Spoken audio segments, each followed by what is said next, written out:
Hello, friends. We're back again. It's Fightful.com, but actually Fightful overbooked for right now because it is your post-Impact Wrestling show that is happening at the same time this week as the Ring of Honor post show. I gave Kate and Kyle the main channel, Fightful.com, the YouTube channel, and I said, you know what? We'll bring our talents over to Overbooked. It's May 25th, 2023. I am at Joel Pearl. Of course, most of my work is on Fightful Overbooked anyway. So I said, let's introduce the world to Cresta Starr over here on Fightful Overbooked. So I was like, hey, Cresta, this is where we're going to be tonight. And you were all like, let's do it. So, hi, how you doing, Cresta? I'm doing great. Hanging out in the Fightful Wrestling corner, like the main channel is like the cool kids, and we're the kids in the corner. It's like, hey, let's blow this popsicle stand. That's right. This is the cool kids. We come and hang out here on Overbooked all the time. So while you're here, or maybe you're on Facebook watching us, which is great because I already see people leaving thumbs up and those little hearts. Thank you so much. Go ahead, drop us a thumbs up here. If you're in the chat, hey, how are you? It's good to see you. I know some of our familiar faces are here, which is great. Thank you for getting the word out that we're here tonight. This is a busy weekend, and it starts. I mean, really, it started on Monday, but let's just get now. I mean, you got tonight, we've got the Impact post show, and we had the Tony Khan media call, the HBK media call here on this channel. We did our own little press conference BSer that we had. What else happened today? Obviously, Impact Ring of Honor had shows. We have tomorrow is Friday. Impact Under Siege will be on. We will be here again. I don't know if we'll be on the main or we'll just come back here to Overbooked. Who knows? But we'll be talking about Under Siege after the show goes off the air on Impact's what are they doing? Oh god, it's a fight / Ultimate Insiders / Impact Plus. It's an on pay-per-view, but we'll be here regardless after Under Siege on Friday night.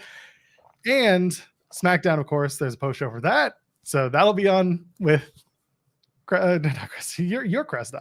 Kate's gonna be there. And then Saturday is WWE Afternoon of Champions from Saudi Arabia. So there will be a post show there. And then on Sunday, there is NXT Battlegrounds running at the same time as AEW Double or Nothing. There will be post shows for everything.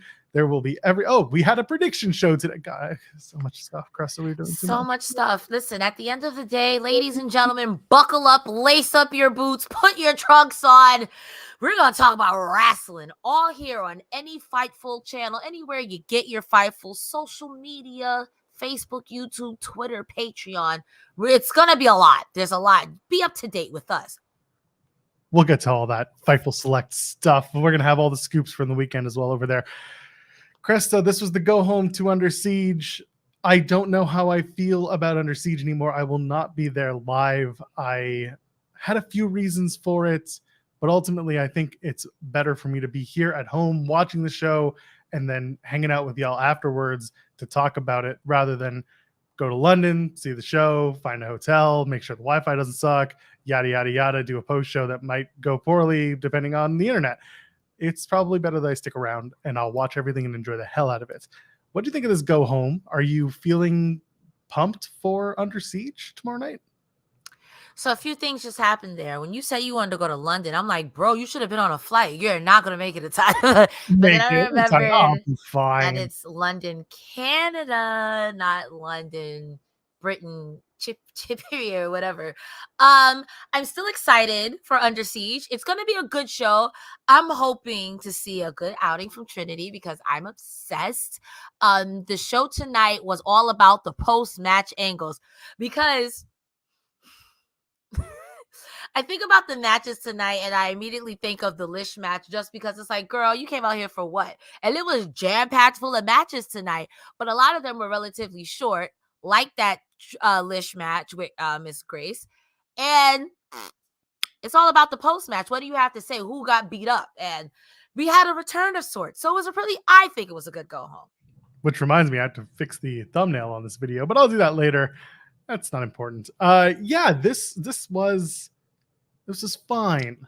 I didn't love this episode. Maybe I'm tired. Who knows? But I came in with expectations of a good go-home show, and I left kind of being like, all right, there's an Impact Plus show tomorrow. And they did set up a lot of angles by virtue of post-match beatdowns. Even the quick matches were fun too. But yeah, that's kind of where my brain is at. We're going to go down the card for Under Siege at the end of this show, kind of give our predictions as we always do. And if you want to get in on the action, you want to talk to us here, you can go ahead and donate a super chat, any amount, get your question or statement read on the air. It's that little $ in the youtube.com/Fightful overbooked this week chat window. Go ahead. It's somewhere. Just go find it. Or you can donate over at humperchats.com. Cresta will tell you how, but I will add the caveat. If you do, just use IMP, short form impact, so that the ROH crew doesn't get tossed aside. Ladies and gentlemen, you head on over to humperchats.com. Any dollar amount, get your question, or comment read on air. We get to keep a little bit more of the proceeds. It keeps the lights on. Myself or Joe Pearl will answer to the best of our ability, or maybe we might just have some yucks with it. Humperchats.com. Ding. Bing bong. I'm going to stop doing that. All right, let's start with BTI. I got a message from Mr. George Iceman. You're the coolest person I know. Thank you. Earlier this week saying, hey, you want to come to the press conference? I'm like, what press conference? And he's like, oh, you didn't get the email. So he emails me about this press conference. It aired today, by the way, on Impact's Facebook. It was Brian Myers and the Good Hands and Tyler Turva, who many people do not know. Tyler Turva is from London. He is a wrestler from this area. And they had a press conference. And they said, bring a cameraman if you want. We'll have media availability afterwards. And then I saw who was going to be there. Santino Marella was also there. And then the actual press conference ran about 20 minutes, Cresta, and only included the aforementioned names. And I said, I'm pretty glad I didn't go to London today. No offense to Mr. Iceman. No offense to Impact Wrestling. I saw it and I was just like, nope, I did not need to be there. If you saw the 20-minute press conference, all I could say was, God bless them for trying. Maybe they were just missing the expertise of Mr. Pearl. No, I doubt that. But Mr. George Iceman was at Western University in London, Ontario, saying that Macklin attacked PCO last week, saying he killed the monster and that he's going to have his replacement named tonight on the show. That was, of course, our main event segment. We'll talk about that when we get there. And then we had our BTI match. Sami Callahan takes on Shogun. I love this. All the shit talking that Sami Callahan does. Right at the beginning, he's like, boo this man. And that was so funny. Because he made everyone get quiet. They just started booing him. What a heel. So funny. Shogun looking good. He's a big, lumbering dude. He was also made to look like an idiot a few times. But Sami kept going after his eyes. And they had a pretty good match. I don't think it was the best I've ever seen, but Callahan wins it with the DVD, this Coley driver, and Callahan looking strong going into Under Siege. What do you think of this match with Shogun and Sami? You said everything I was going to say. The only thing I want to highlight is that big belly to belly that Callahan got from Shogun. It was impressive. I've seen Shogun, I think, once or twice before on Impact, I think specifically BTI, and I think Impact has a great way of making people better. So I can't wait for him to eventually be more on my screen. I like Shogun. He looks mean. He's a mean looking dude. He is. And I feel like once he figures out what his character is supposed to be, he's kind of I don't know what he's trying to do. I don't know what his character is supposed to be. Because of the face paint and because of his size, I think of Kamala, but I know that's not what he's going for. So I look forward to him kind of like feeling it out. Honest to God, I wouldn't be surprised if he's trying to do some sort of anime recreation thing that I don't know about, but he might talk about in an interview someday. I get the mix that it's a mix of Last Dragon, the Shogun of Harlem, and maybe some Naruto Shippuden stuff. And yes, I know I said it wrong. I'm a professional Naruto hater. No further questions at this time. You got to get the interview with Shogun because I feel like you'll get all the intel. Hey, Shogun, what's up? Talk to our girl, would you? Impact kicks off with Speedball Mike Bailey versus Chris Sabin. This match got a standing ovation, not just from the crowd, but from the announce team. It was a fantastic match. Nobody looked bad here as Sabin gets the win going into Under Siege. But of course, Speedball right now, he's on a tear of his own in Japan right now on New Japan Pro Wrestling at the Best of the Super Juniors tournament, where he faces Master Wado tonight in the semifinals.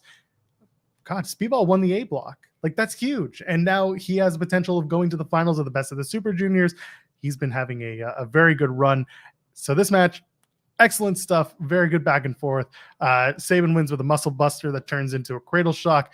And of course, there's little stuff here and there that's just really good. Well, at one point, Chris Sabin goes for the clothesline from Hell, Michigan, and then he tries to turn it into the cradle shock, but Speedball rolls through as he's being slammed and gets 2.9. There's some fun stuff in this match. Is there anything you want to highlight, and then we can kind of move forward on this thing? Speedball might basically look like he had been wrestling at Impact. Like, he didn't even leave. He looked phenomenal here. Chris Sabin looked phenomenal. I will say that I do agree with commentary when they were like, you're doing a lot today and you have to wrestle tomorrow. So are you going to be recovered in time? It's a caveat. In my opinion, it's one of those things that, hey, like, if you lose, well, yeah, you and Speedball really did that last night. So I liked it. It was a great match. Any match with Speedball, I think, is a great match. I want Speedball to be a star. I want him to be rock. I want him to be awesome. He is so good, so good, so good, so good. And he continues. Nothing against Sabin. No, of course not. But again, this match served well for Sabin, who has an X Division Championships, match tomorrow night. Speedball's not on the card tomorrow night, so it kind of served the purpose that you put over the guy in the championship match a little bit stronger. But again, in defeat, Speedball loses nothing because he looked great, and everyone enjoyed the match. So it's one of those rare times where even in defeat, the challenger still looks good. Overall, great match. Did not expect anything less out of these two, and it really gets me hyped for Sabin and Miguel. That does, because that just shows that Chris Sabin still works at a high level, 20 years plus in Impact, no less. So yeah, I totally agree. And that was another point I was going to make, that it shows that Sabin can still keep up with the young guys. I feel like a lot of wrestlers talk about when they do their intimate interviews that you want to make sure you can still go. Mickie James talked about it when she did her last rodeo. I think Frankie Kazarian talked about it even in his video package leading up to the fight with Josh Alexander. At some point, you want to make sure you can still go. And the younger talent comes up with more innovative things. The things that Matt Hardy and them did then was crazy. Stuff that Will Ospreay, Prince Puma, Ricochet was doing was crazy. So you want to make sure you can still measure. And Chris Sabin, a guy in his 20s, a guy in his 50s, you could never tell which one, Yeah, exactly. Just wait until he's in his 70s and he's doing stuff like Action Mike Jackson does. Or he's still doing stuff like Sting, just jumping off of stuff like, please get down. Yeah, exactly. Grandpa, no. Spooky Dad, please. They show a video package hyping up Trinity and Giselle Shaw, mostly about Trinity and her debut and her time so far in Impact Wrestling. I thought this was pretty good. Trinity says it was exciting. It was exhilarating. She didn't know how she would be received in Impact Wrestling, and then talks about the energy and the chance and the emotion that brought her to tears, and then goes on, talks about Giselle Shaw and her, little back and forth with Jay Vidal. Says last week, I should say, she got her first win in Impact Wrestling, and then tomorrow night, she's going to get win number 2, Giselle Shaw Let's Dance. This did a pretty effective job, to me at least, getting me hyped for Shaw and Trinity. How'd you feel? I really liked, in my opinion, the improvement in her promo. This promo was steady. It was a solid promo. I think when she first came back, there was the emotions, it was nervousness. But this one, it was like that baby face, bubbly night. I loved it.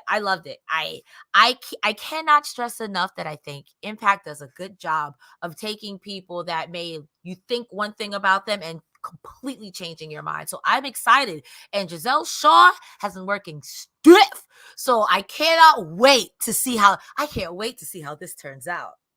Yeah, it's going to be a fun match. I talked about it from the second that Trinity debuted. I knew they were going to go to Giselle because it was the perfect pairing, not just for the story, but also just for where they are on each other on the chart, right? You have the very extreme baby face. You got to put her against the most extreme heel you've got, not named Alisha Edwards. So this worked for me. And again, Shaw's continuously on the upswing in Impact Wrestling. So this was good stuff.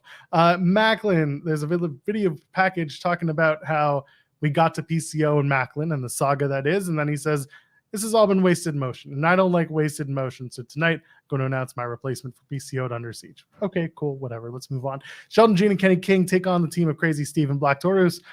This match was fine. Nick Aldis is out doing commentary, so you know where this is leading. They try to take out the bull. That's smart, but then they try to poke fun at the bull, and that's not so much smarter. There was some good stuff. Really, the end of this was the big dive from Taurus onto Sheldon Jean on the outside.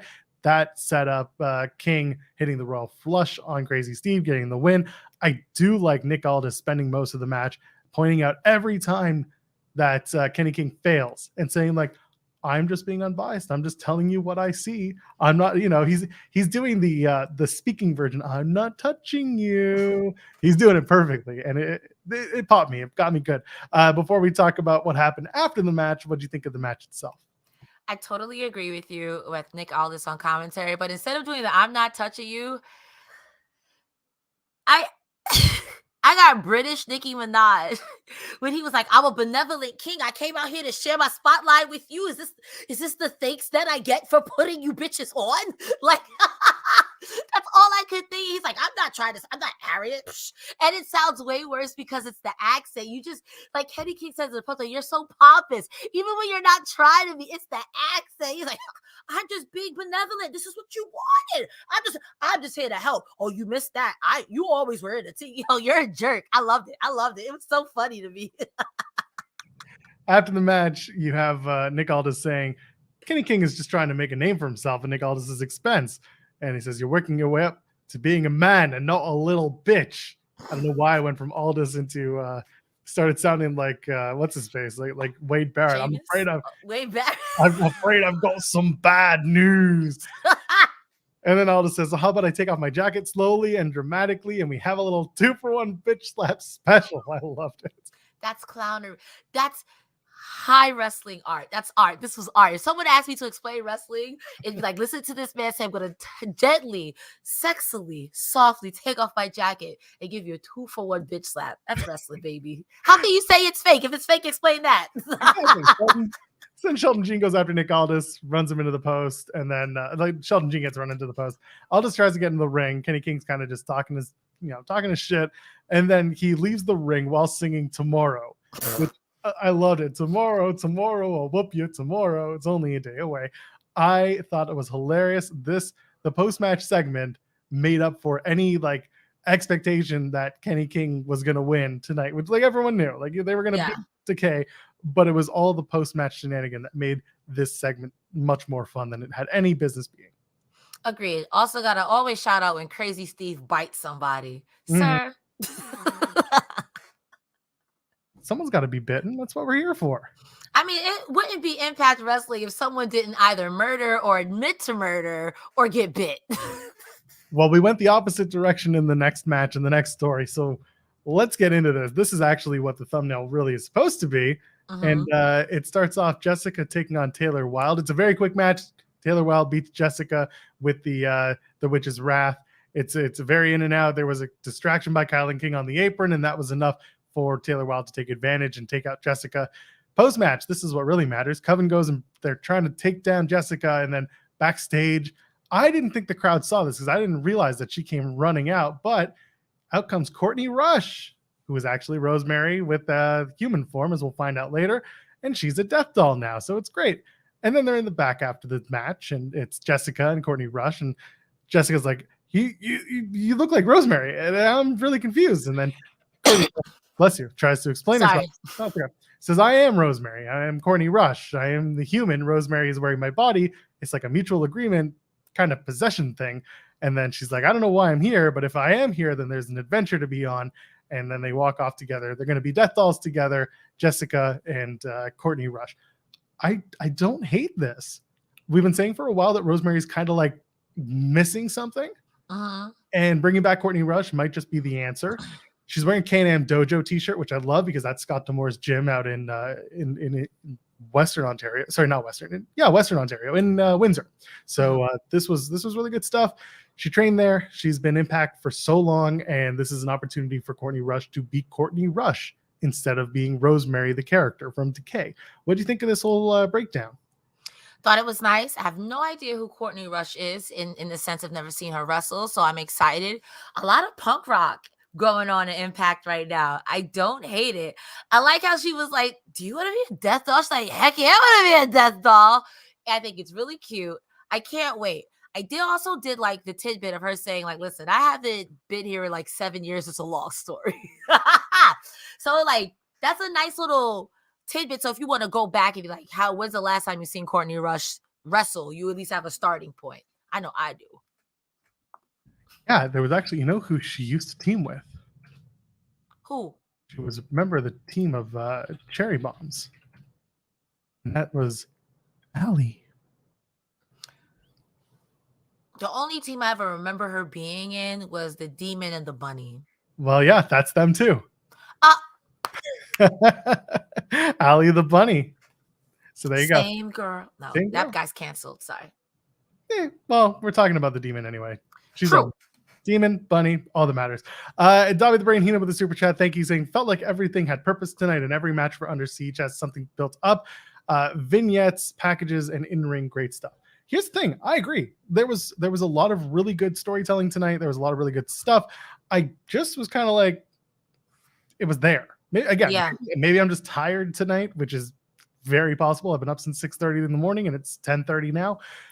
I've had a long day, but that doesn't mean that I can't enjoy the wrestling, and I did. So I just I don't know. Maybe I'm just upset that I'm not going to Under Siege. Maybe I need to go. I don't know. I agree with Dobby here. I hear what you're saying about things just being there, but I think everything tonight did have a purpose. Even if the in-ring was whatever, we'll do it tomorrow, everything led to something. So I feel like a lot of the matches are kind of predictable. You can have your hopes, but I don't think we're going to see any titles change hands, if I'm being completely honest with you. But it does make things more interesting. I think is the Coven and Death Dolls have a tag match coming up at Under Siege? Yeah, they're doing it on the countdown. I could see something happening there, but no promises. You know what I mean? So I think everything put things in motion. So even if nothing does change hands, you got a bunch of stories going forward, and Under Siege is going to be the catalyst. Yeah, and when we run down the card, I think we'll have an idea in our heads where we're at and what we're thinking. So yeah, we'll keep going. Emmy Solko with the super chat saying shout out to the audio catching the guys. Shout out to audio catching the guy in the audience saying, "Oh shit!" when Courtney Rush's music hits. There was one audience member tonight who, like, they were the commentator with behind the commentators because nobody else was just yelling when it was dead quiet. You suck. But it wasn't obnoxious. It was just so well timed. I don't know. Shout outs to that fan. You're fanning correctly. How many super chats would roll to go Under Siege? Okay, so pull back the curtain. If I do it, I'll take the bus. If I take it's a 2-hour bus ride. It's about $20 there, $20 back. So that's 40. It's the hotel that really sucks.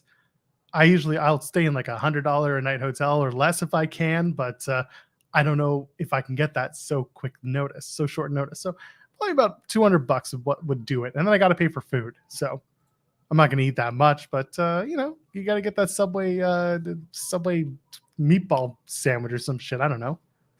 I have never been to a live show, so I can't recommend. I don't know what to expect.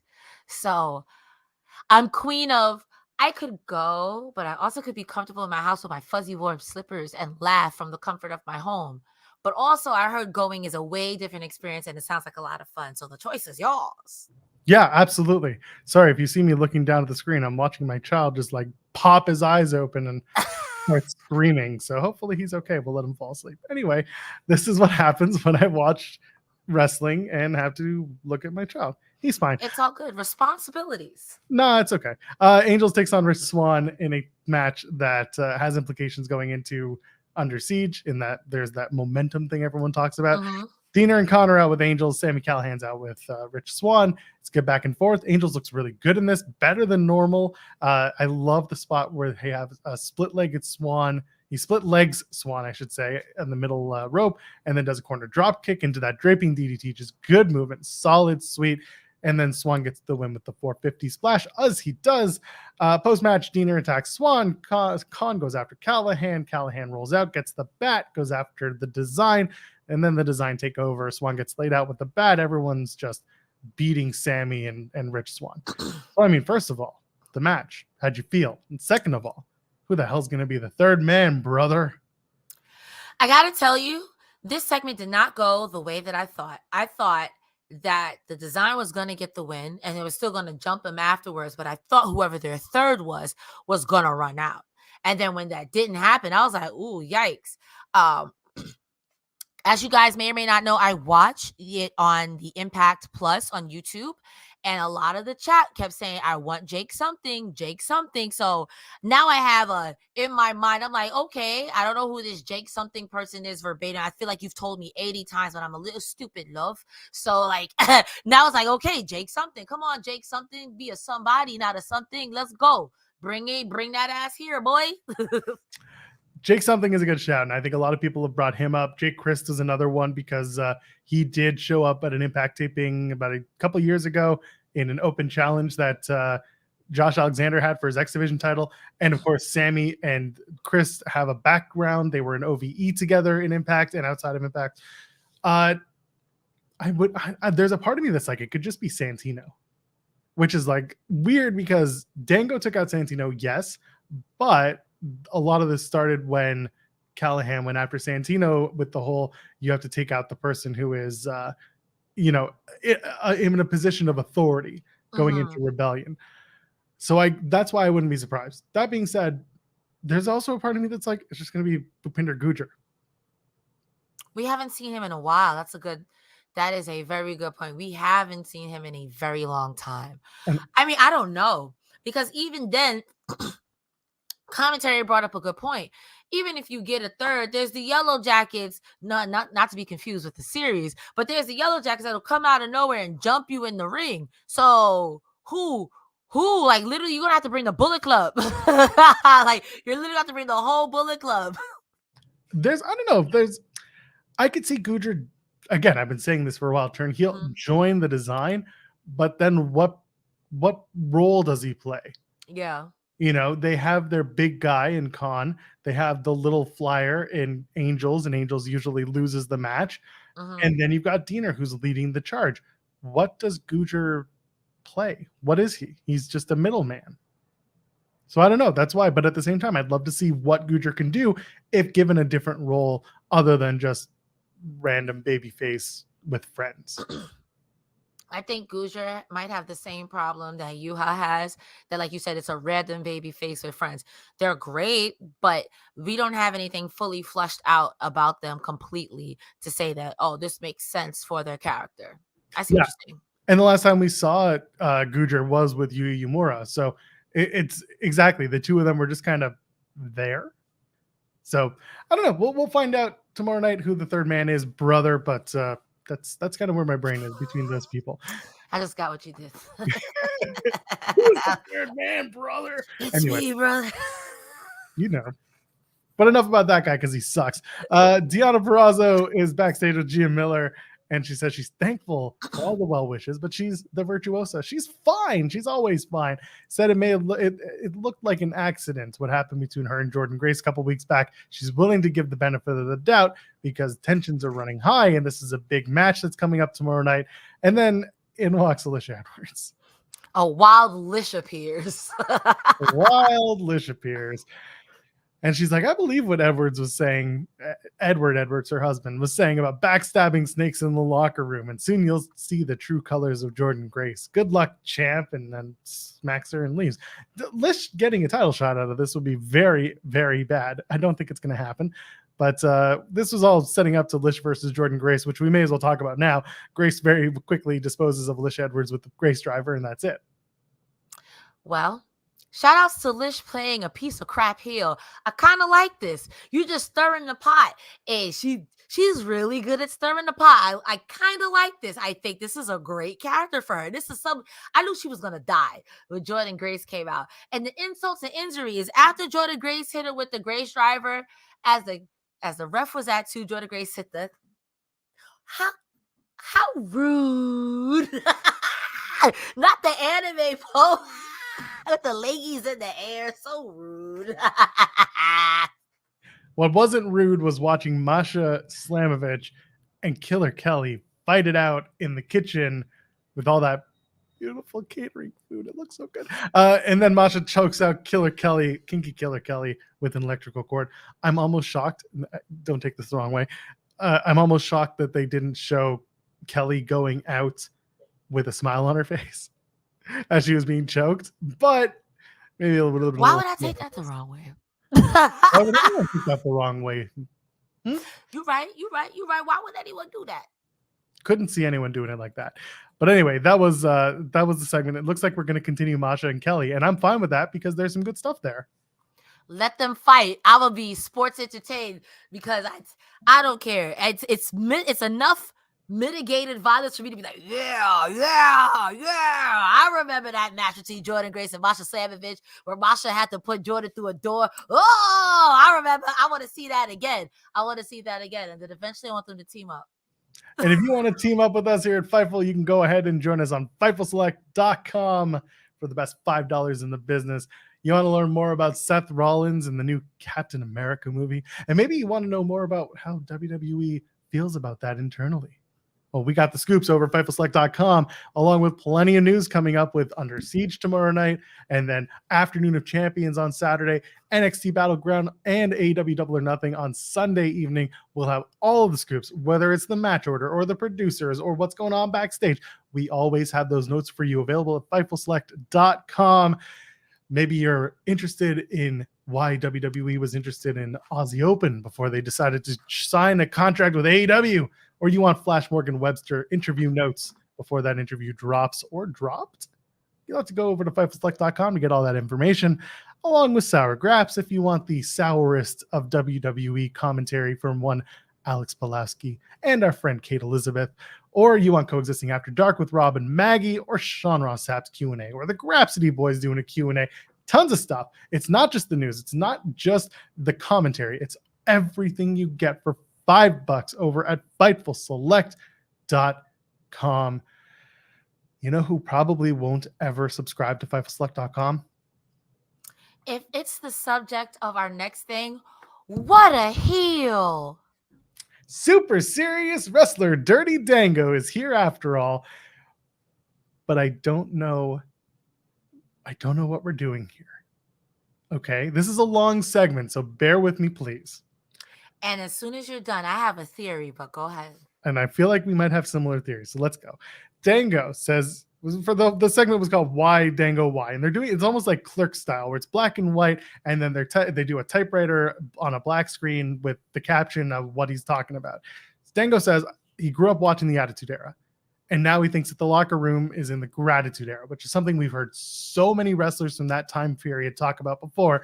Says, you know, wrestlers today, they don't want to take the spot or they don't want to be the star. They just want to take photos with their opponent and thank them on social media. Say, thanks for getting in the ring with me. He says, I don't need this job. I make money anywhere else I go. And that's true, by the way.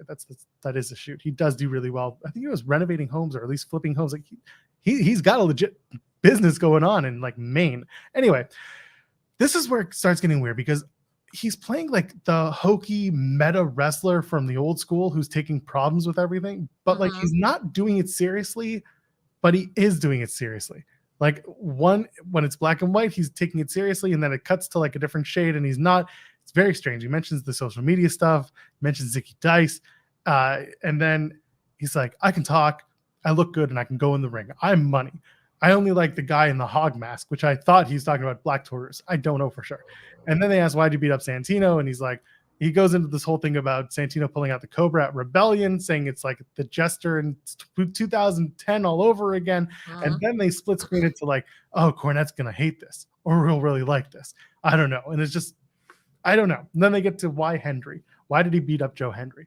Says he called him another stooge. It's a mockery holding the Digital Media Championship. People don't pay to see arm drags. They pay to see arms like mine. Go ahead, zoom into them. So, Cresta, what the hell was that? Is my big question to you. I want to put on my speculation hat. One moment, because this is wild. This is a wild speculation. It's a big hat. Does that hat get max? At this point, it's about to be on fucking bricks. This hat has had it. So it's Netflix. Nah. We have to go to those sites. Oh, see, it's not even. This is what we're gonna do. This is how we're gonna wear it. Oh, that thing in a thunderstorm gets some like Fox stations. That's great. If I wear this in a thunderstorm, I'm gonna become Shazam. Oh my god. This is my theory. This is one of those work shooty McWork shoot things. It sounds like, because in the beginning he said, you could just edit that out, right? Ha ha ha. I thought when he said Zicky, he was referring to Zicky Dice as if Zicky Dice and Johnny Swinger are the ones holding the camera. So he's saying really douchey things, but it's like, oh, we're acting, but they have it edited together. Like, I'm not joking, bitch. So I'm like, is this a worky McWork shoot? Because a lot of the gripes, I've heard those gripes before. Men aren't men. Okay, Undertaker. Or, oh, you guys care more about this and that. Okay, so and so. It's like, I've heard all these exact things. And it, like you said, when he's cut to this kind of shade, it's ha ha ha behind the scenes. I think Fandango's really dumb in the essence of his character, but so is Zicky Dice and Johnny Swinger. So this is where this falls apart. But I think that he thinks he's acting. And if Zicky Dice concocted this, like, hey, if you do something really crappy, we could have you then challenge Johnny Swinger, and then if he wins that, you can say, well, I'm innocent. I don't know how good that theory is, but I think Dango thinks this is a joke and it's being marketed as I'm not joking. So that's what I got from it. I'll give you one more. What if Dango is just playing a bad faith actor? The Tucker Carlson Fox News thing. Mm-hmm. You know how, I don't need to tell people how that went, but essentially, love Trump on the air, hate Trump off the air. What if he's doing that? What if he's playing the role of the crisis actor, or you know what I'm trying to say? He's faking it until you make it. He doesn't believe these things, but he's living these things because he's been told this is how you get ahead now. What if that's what we're doing? I want to say something, but I feel like I would get in trouble and I would have heat, and I don't want that. Because one wrestler comes into mind, it's like, oh, so you acting like that person. You're funny. You're a funny guy. You're a funny guy. I don't know. I could see it being quote unquote serious, but as someone just said, serious Zicky. I think those two being serious, because those two are so jokey joke. I think that would be very interesting. And Joe Hendry, who's kind of serious, would now have to play the straight guy. And Joe Hendry playing the straight guy in this yuck comedy. How does that work?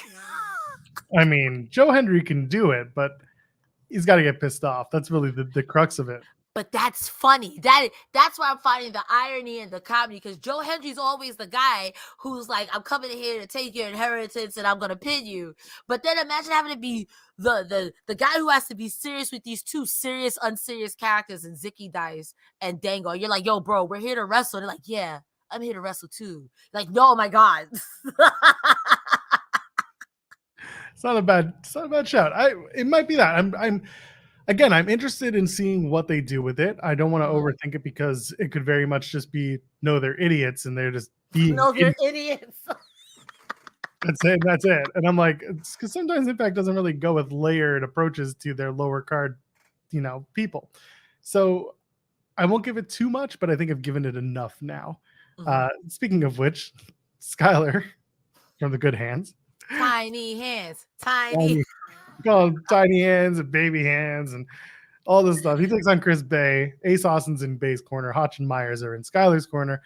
Slingshot spear from Skyler looks good on Chris Bay. This match, again, back and forth. We know what we're doing, because one of these teams is actually involved in a world title tag team title match at Under Siege. The other one are the Good Hands.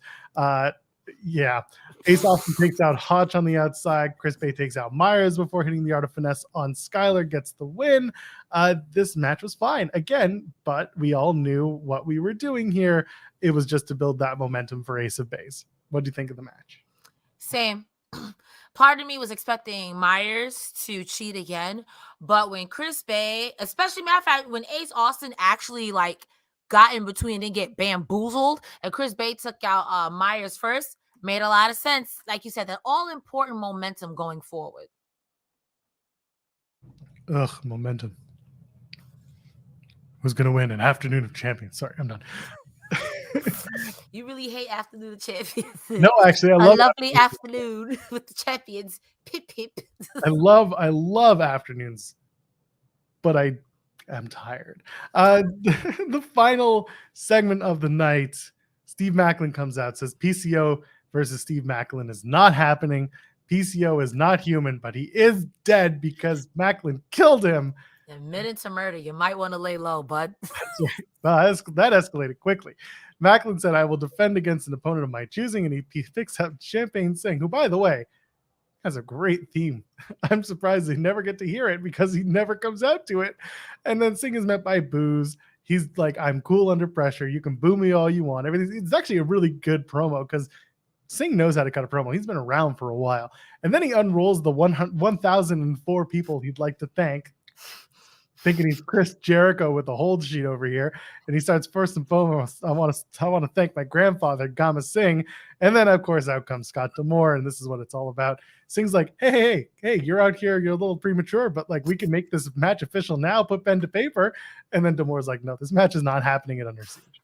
And then Macklin takes the mic. He's like, hey, all you want to do is see me without this world title.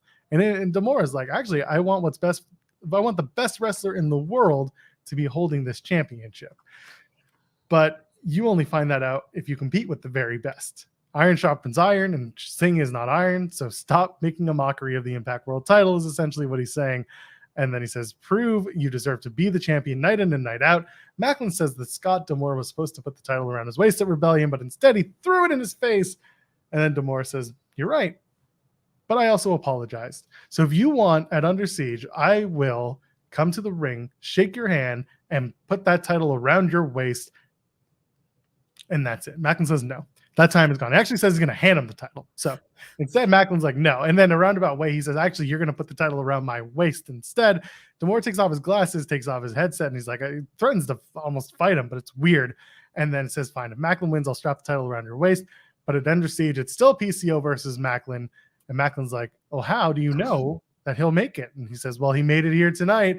Out go the lights. PCO comes in, beats out Singh and Shira. Macklin tries to take out PCO. PCO escapes from the ring.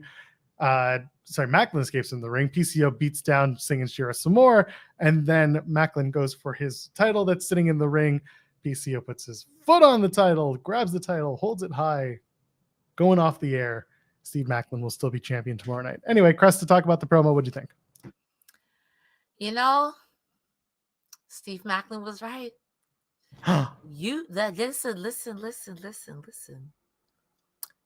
You said, Mr. D'Amore, after I won, and I did, that you would shake my hand, you spit on me, and you threw the championship at me. How dare? And now you want me to be like, okay, you apologize, shit is sweet.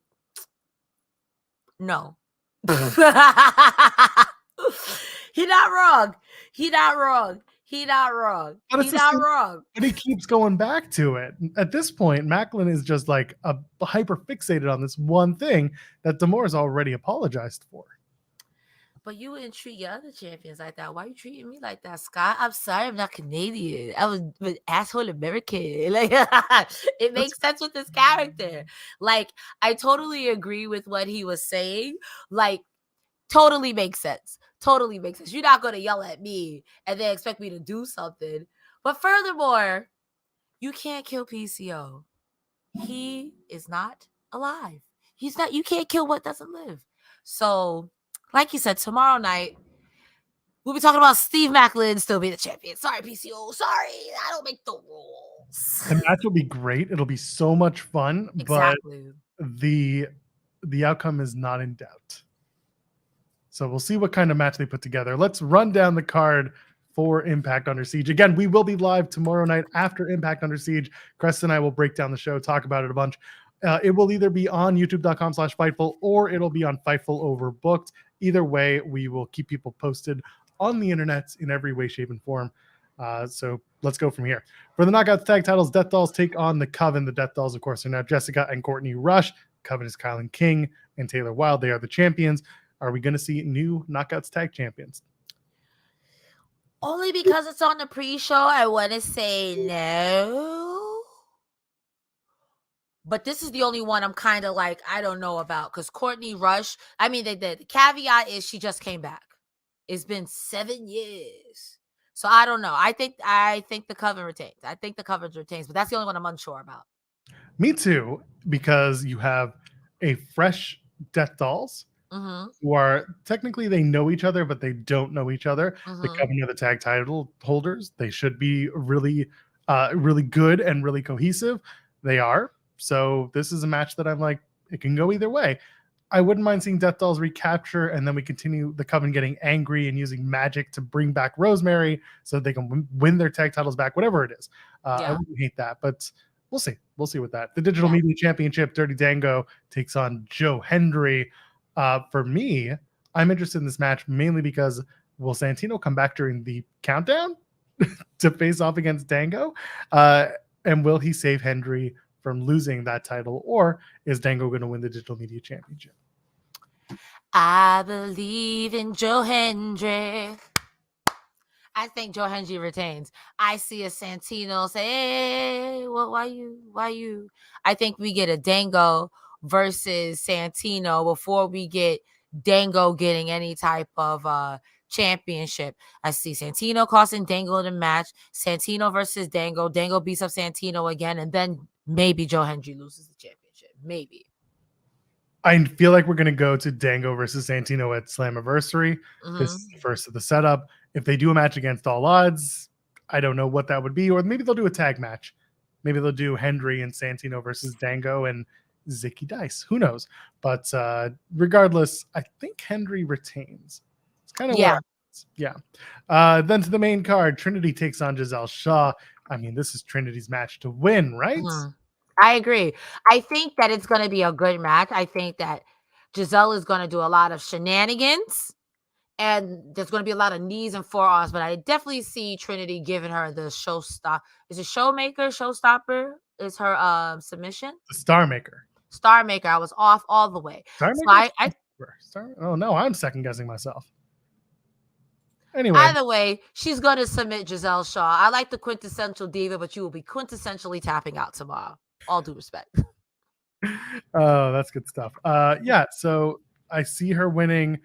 I'm looking for the name of it. Someone in the chat's going to remind me what it is, but I think it's the Star Maker. There's a train going by and my window's open. My bad. Okay, I didn't hear it. Oh, good. Perfect. Yeah, Trinity getting the win just makes sense to me. I think also that we might see the return of Tasha Steelz in this match because Savannah Evans will be out there with Giselle Shaw. Jay Vidal will be out there with Giselle Shaw. Trinity's out there on her own. She could use some help. And Tasha's the only person I can think of that would come out and even the odds because of Tasha and Savannah Evans' history. And with Giselle Shaw, of course.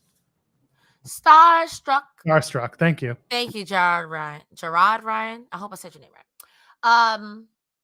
Yeah, but then who comes out with Steelz? You think Tasha just helps her win and then they just fight afterwards? No, I think Tasha and Trinity get along. I know that they're going to be doing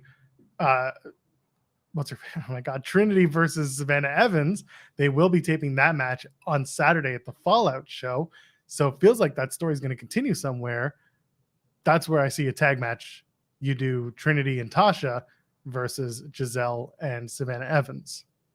Okay, don't hate it. We'll see. That's just where my brain is at. Maybe there'll be somebody else to come and back up Trinity. And this is just to get us to Slammiversary because it feels like it's going to be some sort of knockouts world title match for Trinity, regardless if it's Jordynne Grace, Deonna Purrazzo, all three women. Who knows? Maybe a four-way. That's kind of where we're at. Kenny King takes on Nick Aldis. What's Aldis then? Probably going to get the victory over Kenny King. Am I right? Sorry, King, but he's the true British royalty, love. He is. That's just the way it goes sometimes. The Design take on Callahan, Rich Swann, and a mystery partner. Who is the mystery partner? We don't know. Who's going to win this match? Let's find out. I'm going to go ahead and say Callahan and the returning person, Rich Swann, because not for nothing, the design, the only thing they've been really kind of designing are not wins, are losses. They've been designing losses. I'm sorry. I don't designing them big L's. I don't make the rules. I just repeat what I see on TV, man. I get it. I really do. For the Impact World Tag Team Championships, Ace of Base take on Subculture, the team of Mark Andrews and Flash Morgan Webster. Looking forward to this match. Subculture coming into Impact is really fun. I don't see Ace of Base dropping these tag titles. Same. How about you? There you go. I don't see it. Subculture coming in. We don't know how long this deal is. This could just be a one taping show or a couple of months. Nothing's really been made of Subculture coming in. I think, honestly, someone said, hey, we're doing tapings in London. And they said, oh, we're in. And then they realized London, Ontario, Canada. And they're just like, oh, shit. I almost did that earlier, so I can see the confusion. I understand. I get it. I mean, listen, after that long plane ride, I'm sure they figured out where they're going. For the X Division Championship, Chris Sabin takes on Trey Miguel, the champion. This is a match that I would love to see Chris Sabin win, but I'm still loving Trey Miguel and what he's doing with that X Division title. So I'm flipped, but I think Trey Miguel is going to retain. How about you? I want Chris Sabin to win as well. However, I do see Trey Miguel cheat to win. Cheat to win. That's what he's going to do. He's going to cheat. He's going to cheat. Maybe the next challenger or the challenger after that will dethrone Miguel. But he's gonna cheat. He's gonna cheat that man out his boots with some spray paint. He gonna cheat. Sorry, I don't make the rules. You about to get cheated out your boots. He's gonna cheat. Sorry, wrong show, wrong guy.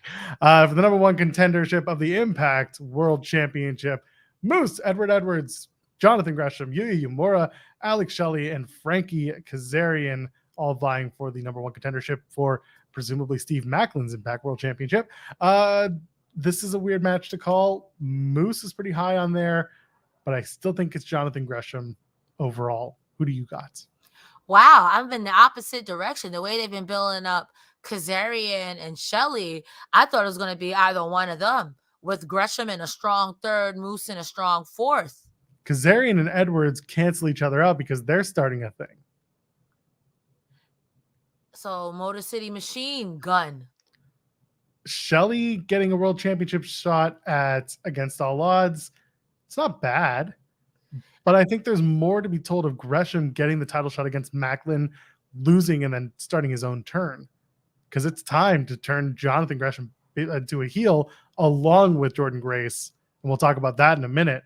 But that's kind of where my brain is. You start that heel turn. I mean, I could see that happening with him not winning this championship.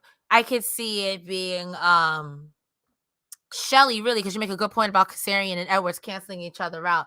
I could see it being Shelley, and then it becomes a whole storyline for the Motor City Machine Guns. I think every tag team goes through the life cycle of, what about me, bro? What about me, bro? And maybe we're at that point in the life cycle.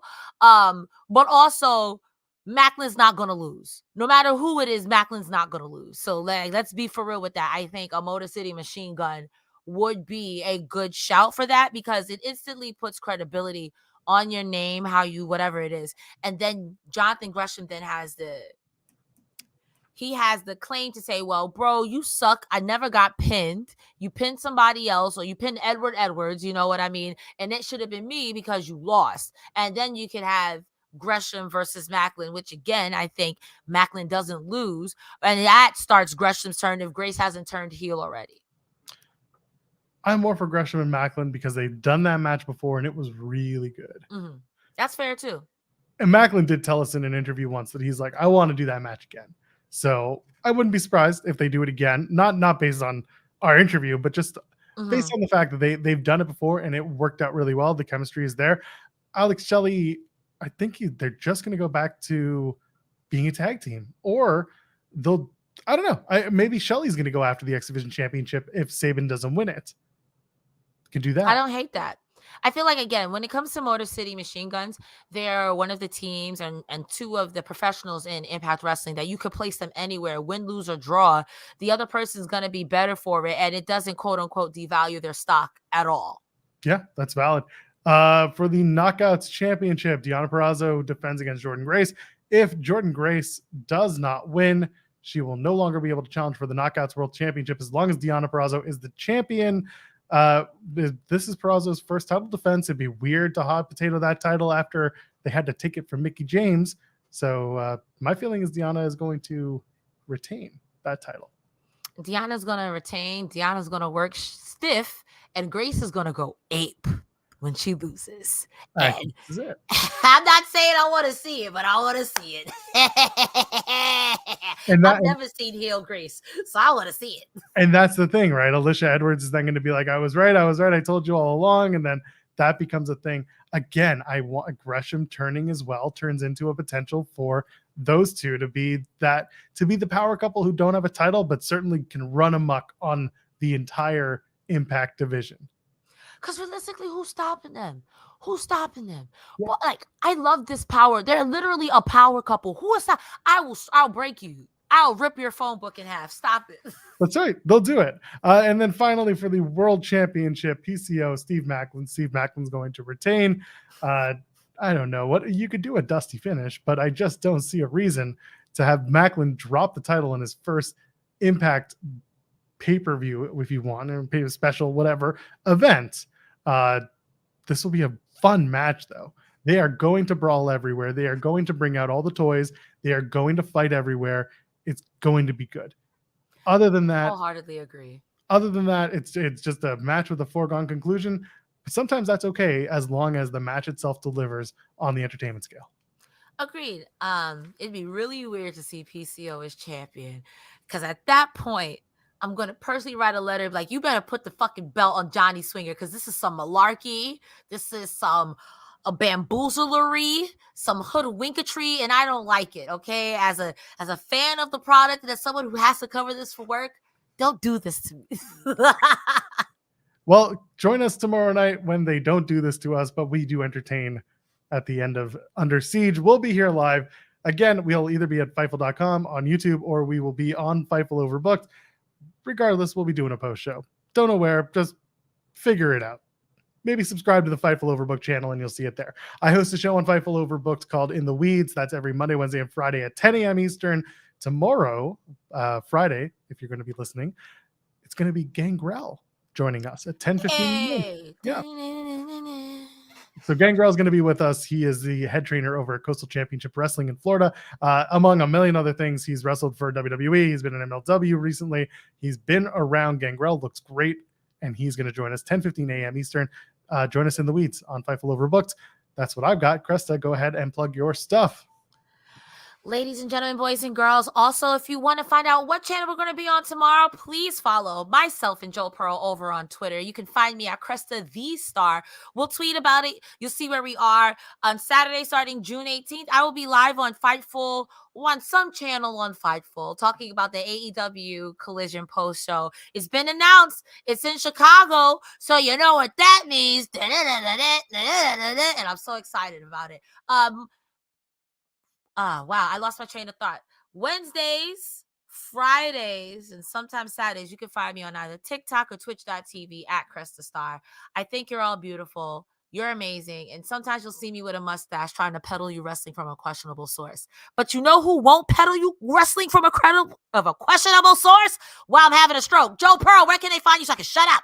Also, FightfulSelect.com is not questionable, so you go to get that source. By the way, go check out Cresta on The Spotlight. That interview aired earlier today over on youtube.com/Fightful's fun chat that Jeremy Lambert and Steven Jensen had with her. I am at Joel Pearl, JOELPEARL.